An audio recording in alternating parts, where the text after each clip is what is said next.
प्रदेश में कांग्रेस ने जो 15 प्रत्याशियों की सूची जारी की है, उसमें डबरा जो विधानसभा है उसके उपचुनाव के लिए सुरेश राजे जी को कैंडिडेट अपना बनाया है। वो हमारे साथ हैं इस समय। सुरेश जी बताएं, किस तरह का जीत का आपका आधार होगा? और आपके सामने जो बीजेपी का कैंडिडेट है इमरती देवी, काफ़ी प्रबल कहा जाता है उनको।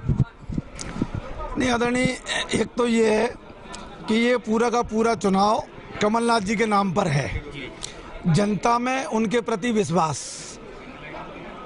और जो इमरती जी ने किया या इमरती जी के जो लीडर हैं उन्होंने कराया जनता के साथ, और जनता बहुत जल्दी उसका जवाब देगी और डबरा एक नया इतिहास लिखेगा। जो डबरा की परंपरा रही है कांग्रेस की। आपके मतलब जीत का आधार क्या होगा? दूसरा क्या मुद्दा है वहाँ के, क्या है? इस सबसे बड़ा मुद्दा तो ये है कि पिछले 10 साल जो उनके विधायकी के रहे, तो कहीं वो एक पत्थर नहीं बता सकती 10 साल की विधायकी के कार्यकाल का। और रही ये 12-14 महीने का जो उनका मंत्री पद का कार्यकाल रहा है, उसमें भी कहीं भी क्षेत्र में वो एक इमारत की बात छोड़ो, कहीं एक ईंट का पत्थर नहीं बता सकती मैंने ये किया है।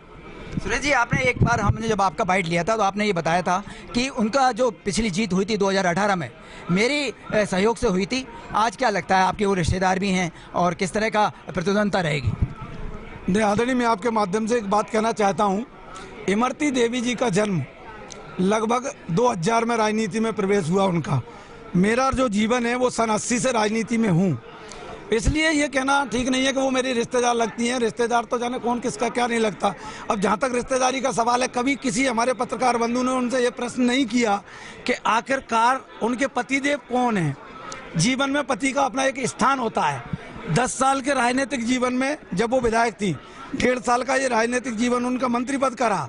कहीं कोई एक फोटो बता दें आप जो उनके पतिदेव के साथ दिखे आपको, तो कभी उनसे ये भी प्रश्न कीजिए कि आपके पतिदेव कौन है, क्या करते हैं आप। मैंने ये प्रश्न ठीक नहीं है। मेरी अपनी खुद की पहचान है, मेरा एक अपना राजनीतिक खुद का आधार है, इसलिए मैं जो मेरी राजनीतिक पहचान है उसके आधार पर मैं ये बात कह रहा हूँ। जैसा कि सुरेश राजे जी कहते हैं, मेरी जीत का आधार मेरे जो कार्य हैं वो होंगे, और डबरा के जो मुद्दे हैं उस पर मैं हमेशा काम करूंगा। दूसरा उनका कहना ये भी है, इमरती देवी मेरी रिश्तेदार हैं जो बीजेपी के कैंडिडेट हैं, लेकिन इससे क्या होता है, मेरे जो राजनीतिक यहाँ के संबंध हैं इस क्षेत्र से, डबरा क्षेत्र से, वो मेरे काम आएंगे और मैं जीत जरूर तय करूँगा।